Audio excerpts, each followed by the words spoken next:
프랑스에서 개최되고 있는 유럽 최대의 방위산업 전시회인 유로사토리 2022에 참가한 미 육군의 딘 준장은 미국의 차기 보병 전투차에 대해 미군의 첫 하이브리드 전투 차량이 될 수도 있다라고 밝혀 주목을 받았습니다. 미 육군은 1980년대부터 운용을 시작한 보병 전투차 M2 브래들리의 후계 차량 개발에 3차례 도전했습니다. 하지만 1차에서는 국방예산 삭감 여파로 중단되었고 2차는 미 의회가 조달 비용 급등을 문제 삼아 개발 예산 확보가 어려워지자 중단되었으며 3차는 미 육군의 과잉 요구와 불분명한 선정 프로세스의 영향으로 프로토타입 제출 시한의 한계사 만응해 경쟁 개발에 들이깨졌습니다. 이에 따라 미 육군은 차세대 보병 전투차량 개발 계획을 한 차례 백지화하고 차기 보병 전투차 개발을 다시 시작하게 되었습니다. 미 육군은 과거 3번의 실패를 바탕으로 차기 보병 전투차 프로그램에 대한 제한 이래서를 발행했으며 이번 개발 접근법은 미리 요건을 지정하는 것이 아니라 대략적인 특성, 즉 자율적인 무인 운용 능력과 옵션으로 유인 운용도 가능하며 충분한 생존성과 에이브럼스와 병행할 수 있는 기동성 및 적의 보병 전투차를 제압할 수 있는 화력, 그리고 유럽의 주요 병참 경로를 주행할 수 있는 중량 등을 충족한다면 개발 기업의 자유로운 발상으로 OMFV를 개발할 수 있습니다.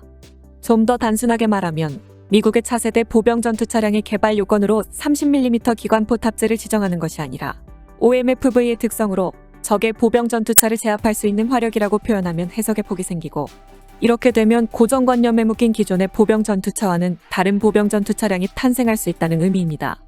OMFV 프로그램을 주도하고 있는 미 육군의 로스코프먼 준장도 기업이 제안하는 아이디어만 좋다면 15대로 편성된 보병 전투 차량 소대를 검토해도 좋다고 말했습니다.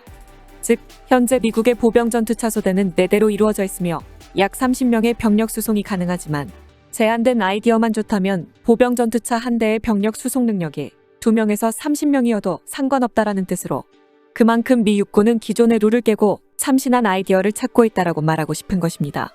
이러한 미국의 차세대 보병 전투 차량에 대해 유로사토리 2022에 참가한 미 육군의 딘 준장은 미국의 차세대 보병 전투 차량은 미군의 첫 하이브리드 전투 차량이 될 수도 있다고 밝혀 눈길을 끈 것입니다. 아무래도 미 육군은 전술적인 물류 부담을 줄이기 위해 연료 수송의 감축을 추구하고 있으며 이를 감지한 독일의 라인메탈사는 차세대 보병 전투 차량의 파워트레인에 전장에서 적기 소음 등을 탐지하기 어려운 하이브리드 기술을 채택할 예정입니다.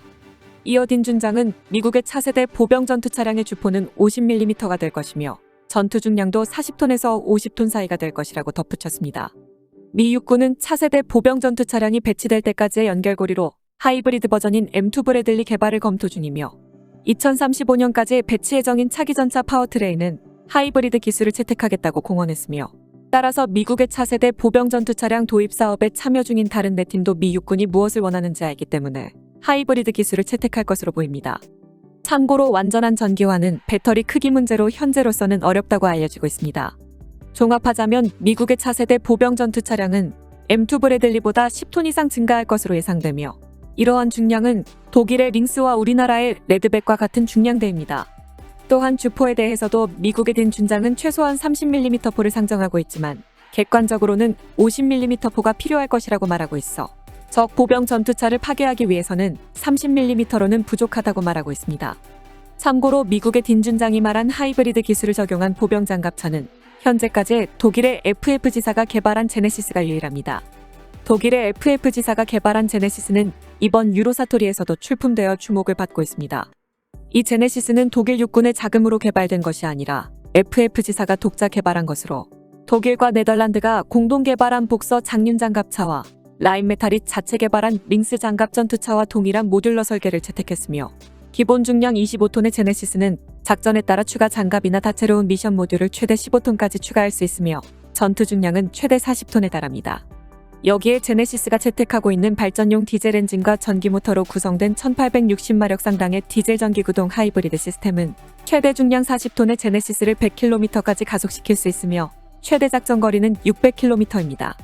또한 최고 속도를 40km로 제한하면 내장 리튬이온 전지 전력만으로 150km까지 주행이 가능하며 제네시스의 최고 속도를 40km로 제한하고 주행하면 차량 소음은 기존 장갑 차량에 비해 현격히 줄어들어 적에게 발견될 위험을 낮추는 데 효과적이라고 FF지사는 설명했습니다. 참고로 제네시스의 기술 검증용 프로토타입은 노르웨이의 콩스버그제 30mm 무인 포탑을 추가한 보병 전투차 사양으로 조종자와 포수 및 지휘관 등 3명에 더해 최대 10명까지의 병사를 차내에 수용할 수 있어 최대 탑승 인원은 13명입니다. 제네시스와 경쟁할 것으로 보이는 독일의 링스와 한국의 레드백의 최대 탑승 인원이 11명이며 러시아의 T-15와 한국의 K-21도 최대 탑승 인원이 11명이어서 기존의 보병 장갑차의 수송 능력을 웃도는 수송 능력을 갖춘 것도 강점입니다. 여기에 레이저 무기에 대한 전력 공급에도 대응할 수 있는 하이브리드 시스템과 합쳐지게 된다면 꽤 흥미로운 장갑차가 될지도 모릅니다. 독일의 FF지사는 제네시스의 최종판을 2022년 안에 완성할 것이라고 말하고 있어 아마도 해외 시장에 제네시스를 투입할 것으로 보입니다.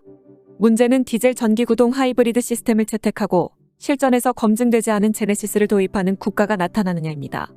그러나 미국은 차세대 보병 전투차에 하이브리드 시스템을 탑재한다고 밝히고 있어 미국이 개발한 기술들은 거의 세계 표준으로 채택되는 경우가 많아 앞으로 하이브리드 장갑차가 대세로 자리 잡을 수도 있습니다. 참고로 미국의 차세대 보병 전투차량 개발 사업에는 4개 팀이 참가하고 있습니다. 우선 단독 입찰에 응한 제너럴 다이내믹스와 이스라엘 LB 시스템스와 짝을 이룬 영국의 BAE 시스템스는 독자적인 차기 보병 전투차 안을 제출했고 호주에서 한국의 레드백과 경쟁 중인 독일의 라인메탈은 미국의 레이시온과 L3 해리스 및 텍스트론과 앨리슨과 짝을 이뤄 링스 보병 전투 장갑차 기반의 차기 보병 전투 차량안을 제출했습니다. 우리나라의 한화디펜스는 미국의 특수차량 제작업체인 오시코시와 짝을 이뤄 레드백 기반의 차기 보병 전투 차량안을 제출했습니다.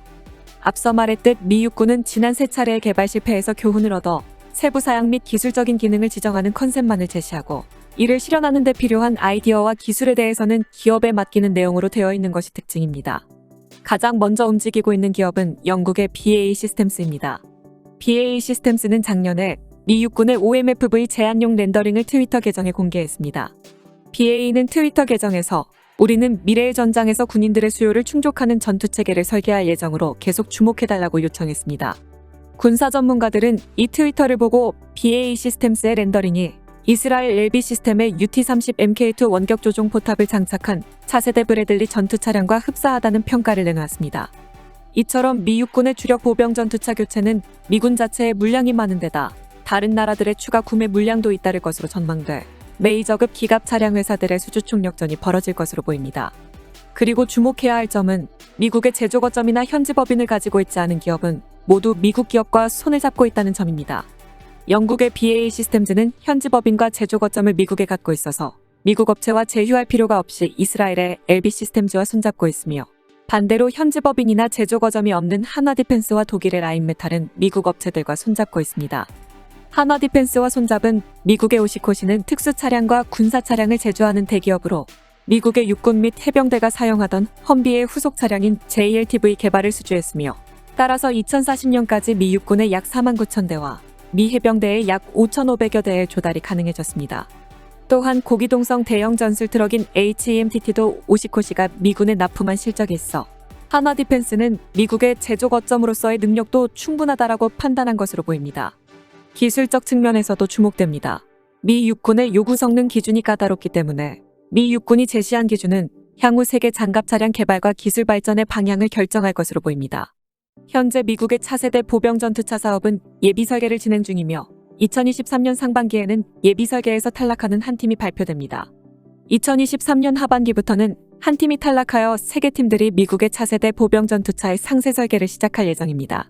앞서 말했듯 현재 미국이 요구하는 차세대 보병 전투 장갑차는 하이브리드 시스템이 탑재될 것으로 보여 우리나라의 레드백도 미국의 요건에 맞추어 하이브리드 시스템이 탑재될 것으로 전망됩니다.